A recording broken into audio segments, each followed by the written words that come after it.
నంద్యాల జిల్లా ముచ్చుమర్రిలో బాలిక ఘటనలో సస్పెన్స్ వీడడం లేదు. 8 రోజులుగా సెర్చ్ చేస్తూనే ఉన్నారు. పూటకొక మాట మారుస్తూ పోలీసులకి చుక్కలు చూపిస్తున్నారు.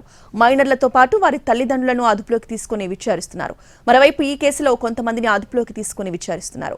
ఇదే సమయంలో బాలిక మృతదేహాన్ని కృష్ణానదిలో పడేశామని నిందితుడి తండ్రి చెప్పినట్టుగా తెలుస్తోంది. ఆ తర్వాత కాలువలో పడేశామని అంటున్నారు. దీంతో ఎన్డీఆర్ఎఫ్, ఎస్డీఆర్ఎఫ్ బృందాలతో కృష్ణానది కాలువలోనూ గాలించారు. అయినా కూడా ఫలితం లేకుండా పోయింది.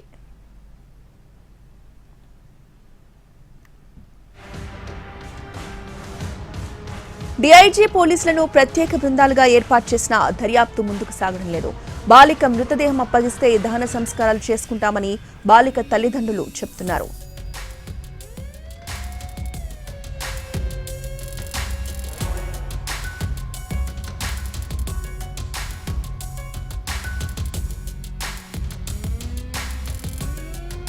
బాలిక ఆచూకీ కోసం 8 రోజులుగా ఎదురు చూస్తున్నారు తల్లిదండ్రులు.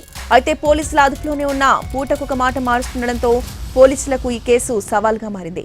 మృతదేహాన్ని ఒకసారి కాల్వలో పడేశామని, ఒకసారి శ్మశానంలో పడేశామని చెప్పడంతో పోలీసులు గాలిస్తున్నారు.